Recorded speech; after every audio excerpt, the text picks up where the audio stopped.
I went back to my Bachwood High School 10 years later. My name is Ryan, and this happened in October of 2024. I'm not usually the kind of person who shares stories online. In fact, if it weren't for one photograph sitting on my laptop right now, I probably wouldn't be writing this at all.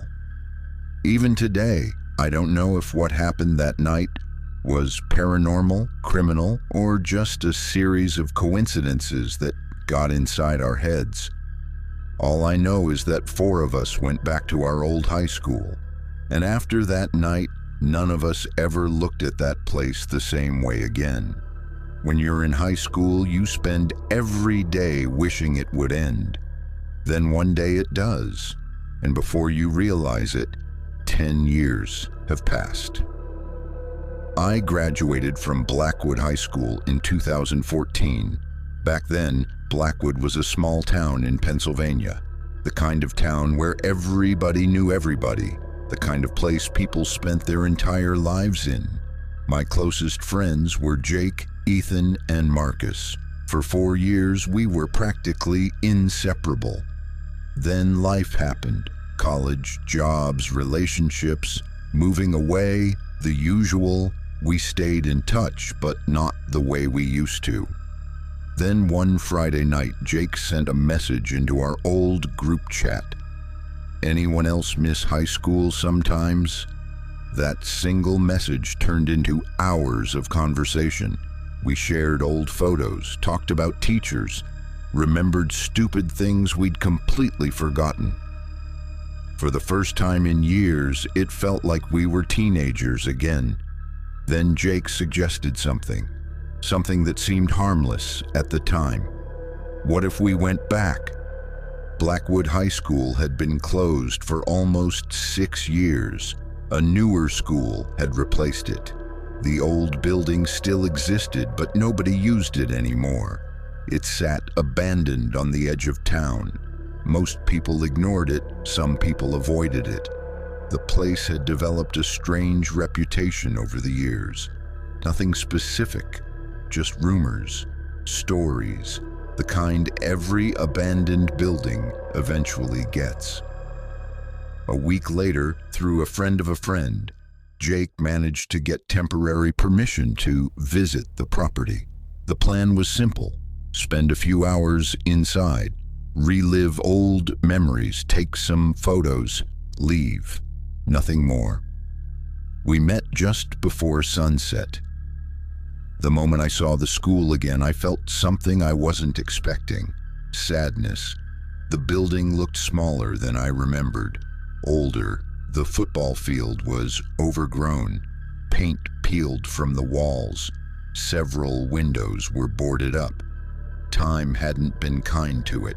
Still, walking through those front doors felt strangely emotional, like stepping into a forgotten chapter of my life.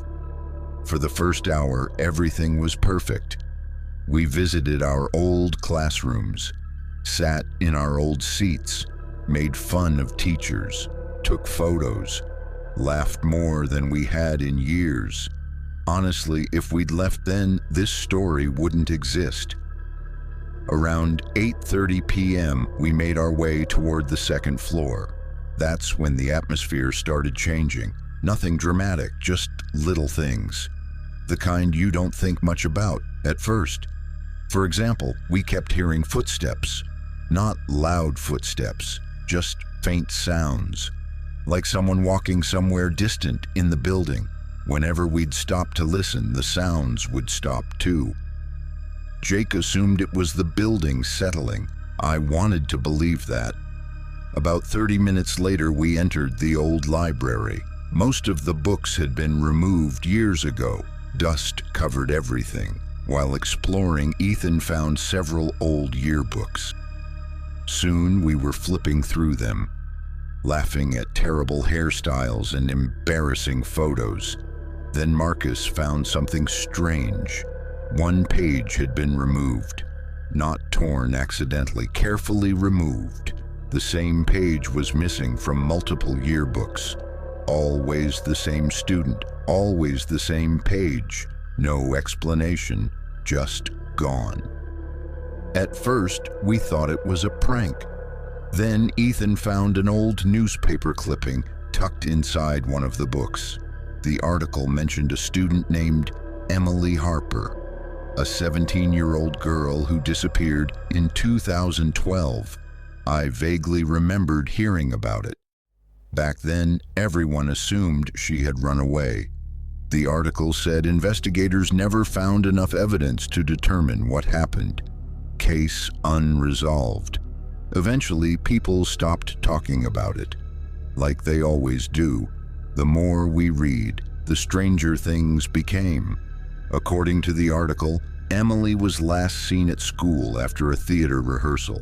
She never made it home. No body was found. No suspects were arrested. Nothing. She simply vanished. By then, the sun had completely disappeared. Darkness pressed against every window.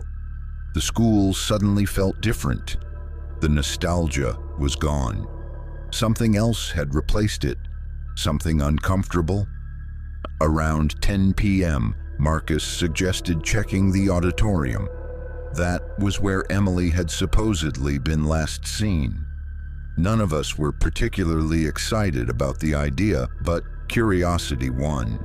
The auditorium sat in one of the oldest sections of the building. The closer we got, the quieter everything became.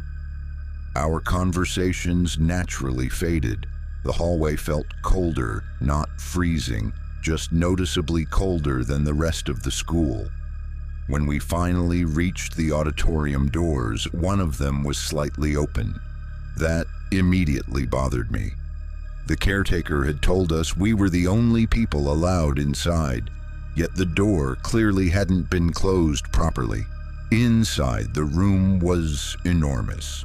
Rows of empty seats stretched into darkness. The stage sat silent beneath decades of dust. Everything looked frozen in time. We spread out and explored. Jake headed toward the stage. Marcus checked backstage. Ethan and I remained near the seating area. That's when Ethan found something, a backpack, an old backpack hidden beneath one of the seats. At first we assumed it belonged to a homeless person or trespasser. Then Ethan opened it. Inside were notebooks, pens, school assignments, and a student ID card. The name read Emily Harper, the same girl from the newspaper article. The air suddenly felt much heavier. None of us said anything for several seconds, because there was only one question running through all our minds. How had this been here all these years? The backpack was covered in dust. It looked old, very old, like nobody had touched it since the school closed. Then Marcus called out from backstage. His voice sounded nervous, very nervous. We immediately went to him. Backstage was darker than the rest of the building. Storage rooms lined the walls. Old props sat abandoned everywhere.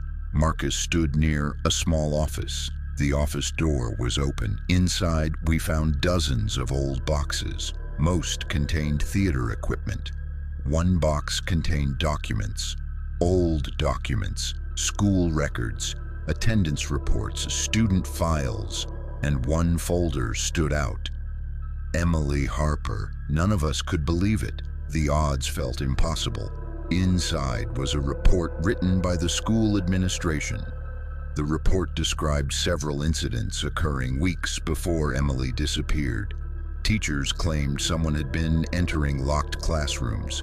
Security cameras occasionally captured movement in empty hallways. Most incidents occurred near the auditorium. Every report ended the same way.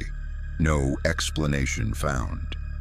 Then we discovered the final page, a handwritten statement from Emily herself.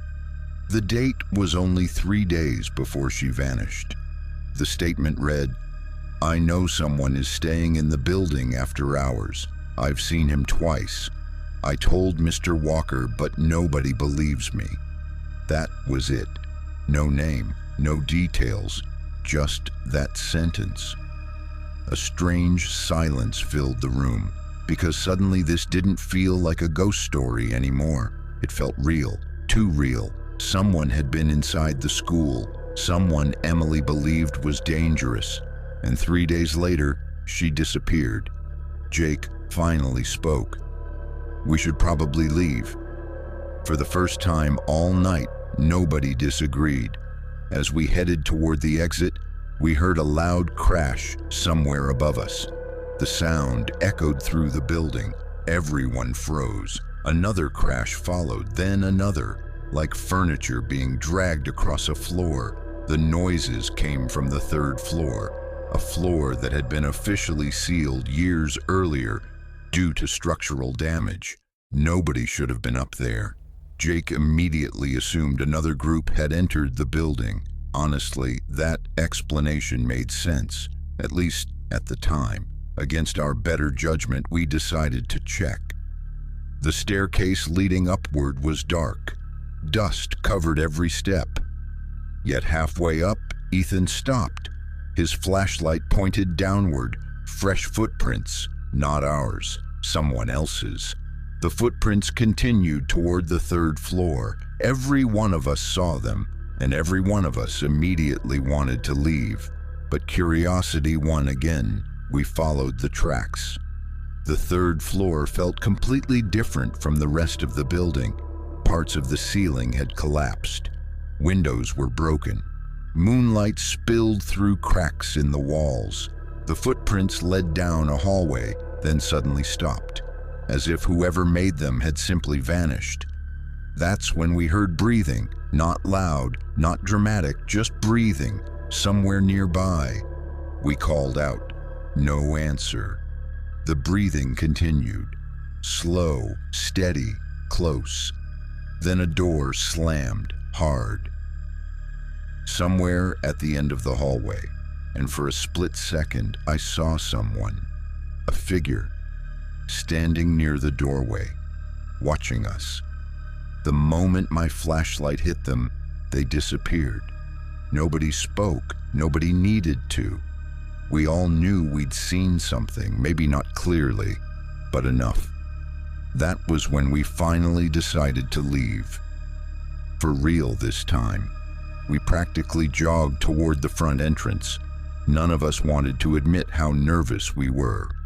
Then, just before reaching the lobby, Marcus stopped. He pointed toward a trophy display case. Inside sat dozens of old photographs, sports teams, graduation classes, school events, the usual. But one photo caught his attention, a theater group picture from 2012. Emily stood in the front row, smiling. Behind her, partially hidden in the curtains, stood a man. Nobody had noticed him before. Not in newspaper articles, not in police reports, not anywhere. The image quality was poor, but the figure appeared to be watching the camera. Watching Emily. The photo gave me chills. We left immediately afterward, no arguments, no delays. Straight to the parking lot, straight to our cars, straight home. For several days, none of us talked much about the experience. Life returned to normal, or at least we tried convincing ourselves it had. Then Ethan called me. His voice sounded shaken. He had enhanced one of the photos we took that night, specifically the photo we took outside the school before entering. A simple group picture. Nothing unusual, at least that's what we'd thought. When he zoomed into one of the 2nd floor windows, someone was standing there. A teenage girl, long hair, pale face, looking directly toward the camera. Emily Harper. The problem? Every 2nd floor window behind us had been boarded shut.